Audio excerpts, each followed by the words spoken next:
آج اگر ہم دیکھیں تو ہم بہت ہی بڑی گمراہی کا شکار ہیں۔ وجہ کیا ہے کہ ہم نے اپنے سینوں سے ایمان ختم کر دیا۔ ہم نے اللہ اور اس کے رسول صلی اللہ علیہ وآلہ وسلم کے احکامات کی پیروی کرنا چھوڑ دیا۔ ہم نے اللہ اور اس کے رسول صلی اللہ علیہ وآلہ وسلم کی نافرمانی کرنا شروع کر دی، تو آج ہم کمزور ہو گئے۔ ہم پر دوسری قومیں جو ہیں وہ حاوی ہو گئیں، دوسری قومیں مسلط ہو گئیں ہم پر۔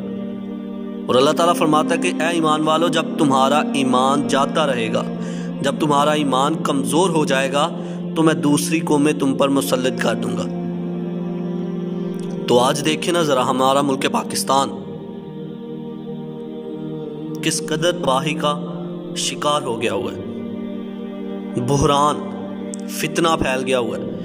ہمارے ملک پاکستان کے لوگوں میں ایمان کی قوت نہیں ہے، اور دوسری قومیں مغربی تہذیب جو ہے ہمارے اندر رچ بس گئی ہیں۔ اگر ان کے ساتھ ایمان، اسلام، شریعت کی بات کی جائے تو ان کو پتہ ہی نہیں ہوتا کہ شریعت کس چیز کا نام ہے۔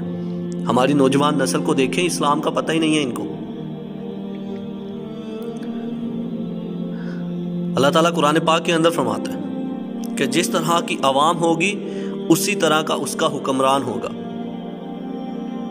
ہمارے سینوں سے ایمان خارج ہو گیا، ہمارے سینوں میں ایمان باقی نہیں رہا، تو ہم وہی حکمران ڈیزرو کرتے ہیں جو کرپٹ ہے۔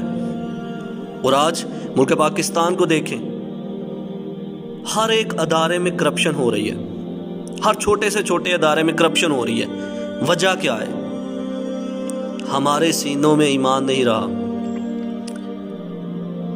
ہم اللہ اور اس کے رسول صلی اللہ علیہ وآلہ وسلم کی نافرمانی کر رہے ہیں، اور ہمارے اوپر جو لوگ مسلط کر دیے گئے وہ کرپٹ ہیں۔ وہ اپنی قوم کے لیے نہیں بنے، وہ اپنی قوم کو تباہ کرنے کے لیے بنے ہوئے ہیں۔ اے ایمان والو، اللہ اور اس کے رسول صلی اللہ علیہ وآلہ وسلم کی پیروی کرتے رہو۔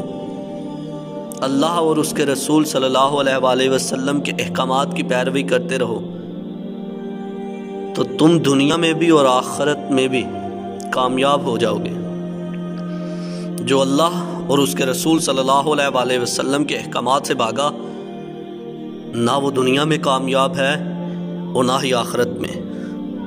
اللہ پاک مجھے اور آپ کو عمل کی توفیق عطا فرمائے۔